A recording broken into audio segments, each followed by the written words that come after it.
I'm Sharon. And I'm Barry. And we love camping. We love camping. We love the outdoors. We love hiking. We love everything about it. Everything. Absolutely. Bugs and all. Comes with the territory. Pretty much. But we also love a warm shower. We love, we're pretty much like a bed. And we love espresso. We love espresso. And I really think that this does not make us glampers necessarily. No. This really makes us camping realists. We have evolved in our camping method. So we have. And we both have a lot of experience camping for sure. I mean, you were in the Army. Well, that's the reason I joined the Army when I was 18 is because I thought, wow, I could go camping and get paid for it at the same time. Right. 18, naive, camping, Army. Yeah, there was some camping, but it wasn't exactly like I had anticipated it. You know, between digging trenches, digging latrines, digging ditches, foxholes, but it was fun. Yeah. But it was a different kind of camping. I think that's where you discovered the mocha. Yes. Oh, yes. Mixing the dry powdered coffee and the dry powdered chocolate. Yeah. And I think you were saying Barry used to take all the other guys' coffee, like their powdered coffee, because these were like young men before the age of Starbucks who didn't necessarily like coffee. But then you would mix the hot chocolate with the coffee and hot water and make a mocha. And it was brilliant because you could stay up all night doing that. I would be the only one at 6 o'clock in the morning motivated to dig a latrine. To dig a latrine. Because I had enough caffeine in me. Dig a latrine. Well, thank goodness, because once you had all that caffeine, you were going to need a latrine. Oh, yes. The side effect. Right. Now, I have my what is your experience with camping? I have camping experience. I started out, we used to go camping when we were kids. We had one of those giant canvas tents. And I come from a family of 6 kids. So it was quite the to-do. And my dad would bring the hibachi. We'd go camping, which was kind of hilarious. But then as I got a little older, when I was in my early 20s, I hiked the Appalachian Trail.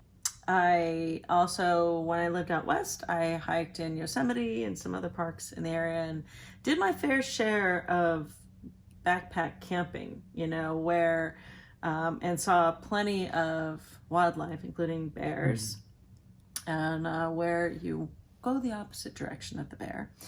And spent a lot of time just sort of fishing and eating the fish that we caught and stuff like that. It was great. It was nice because you got to get away from all of whatever you were doing for work, It helps you to decompress. Yeah. It was really nice. So, but when we met, we realized we both love camping, and neither of us are afraid of just sort of being out there and winging it. Sleeping in a sleeping bag in a tent and cooking our food over a fire. And so, we used to go hiking and tent camping a lot. And I think it's pretty fair to say that we would pick our campgrounds based on the proximity of harder trails. Like we really wanted. Yeah, we did we liked the steep trails, the 3-4 mile one way uphill. And the fun about that is once you got to the top, you got to run all the way down. Right. And we were full of energy. And people looked at us like we were crazy. We were crazy. Like, what are you doing? That was so much fun. Of course, I think that was also before the advent of trail running, right? Like now people do trail running all the time, but back then, this is a while ago, people didn't we were running in our hiking boots. Right. There weren't tennis shoes. No. So we were younger, a little more spry. So, but then Sammy came along. Sammy's our teenage daughter. She's a senior in high school. And we initially really wanted to still go camping, but we wanted to try to make it easier. So. We did a lot of camping when she was younger. She loved it. We did a mix. We did cabins and we did tents. And honestly, truthfully, she didn't like cabins so much, primarily because of the bugs. Spiders and other bugs love cabins. Whereas if we just brought the tent, we didn't have bugs in our tent, and then she was content in the tent. Get it? So, but then we started thinking about. Oh, I know. We stopped camping for a while, right? And she got older. She got into soccer, weekend events. I mean, as anybody knows, with soccer, kids parties, and every weekend is taken. It was pretty much sports, birthday parties. I mean, it was, So we kind of, not intentionally, stopped camping, but it was what it was, and. Yeah, pretty much. And I think, other things took up our time, although all of our camping gear is still up in boxes in the garage. And we do look at it sort of longingly. Wouldn't it be great to just go? But now we're getting to where we're starting to find that we have a little more time, especially on weekends. And we are starting to think about retirement. And I think you really had a light bulb moment. Yes, I was on Facebook one day and I came across a posting of an elderly couple in a gondola, and they were hunched over, fast asleep. Yeah. And the gentleman rowing the boat just had a big old smile on his face, and the caption said, "This is why you don't wait until you retire to vacation." Yeah. And when I saw that, I'm like, oh my God, this is the light bulb moment. We're not going to wait another 10 or 12 years. We're going to start traveling now. Right. And we're going to start thinking about what our retirement plan is now, so that we can have ideas, right? So that we don't get to the day where everybody's celebrating our retirement and the next day we say, oh crap, what do we do now? Right. Because at that point, you're too late to try to come up with a plan. You need to come up with a plan now. And so I suggest to all of you, come up with your plan now. It doesn't matter how old you are. Think about what it is that you really want to do. And think about how to make that happen. We're about 10 years, maybe 12 years away. And so we're thinking now about what it is that we want our retirement to be like. And we were thinking fitness, fun, and travel. Yeah. And granted, one of the things that we haven't done a lot is we haven't seen this country, our own country, United States. We were thinking... There's so much to see. There's so much to see. And if we could combine travel and sightseeing with camping, it almost seemed like the perfect plan, right? And then you said... we should get an RV. We should get an RV. We should get an RV.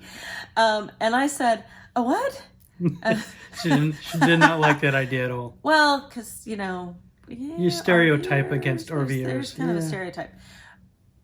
But we have learned some things, and we're going to continue to research about, how to go about this and how to create that combination. Yeah. Because one of the things I think that we have found out, and I've found out in research, is that you can travel around the country and stay in a beautiful campground or RV resort that is very close proximity to historic towns and to big cities. And so you can go and see amazing things, history about our country, and just really kind of cool small town stuff. So you can, I think it's a lot easier to go and see how people around the country live and the history of those places and how they came to have the, sort of town culture that they have and what they find important. And so we would love it if you would join us on our journey to find the perfect RV for us and to define what our retirement should be. And while we're doing that research, we're going to try to figure out how to get out before we retire so that we can, say, have a test run, if you will. Get out for weekends, get out for week-long trips, and see how this works for us. And we'll tell you all about how we feel about it. We'll tell you how we come to our conclusions. I think we'll probably tell you all about things, equipment that we think is important, equipment that we think is crap. We're going to be perfectly, brutally honest. And I think because we have absolutely no experience in this whatsoever, We're winging it. this could be pretty interesting. So if you like this video, please give us a thumbs up. And don't forget to watch the next one. Yeah, don't miss the next one. Subscribe. So Oh, you yes. can subscribe. Always subscribe. Always subscribe. And thanks Thanks for being our guest. guest.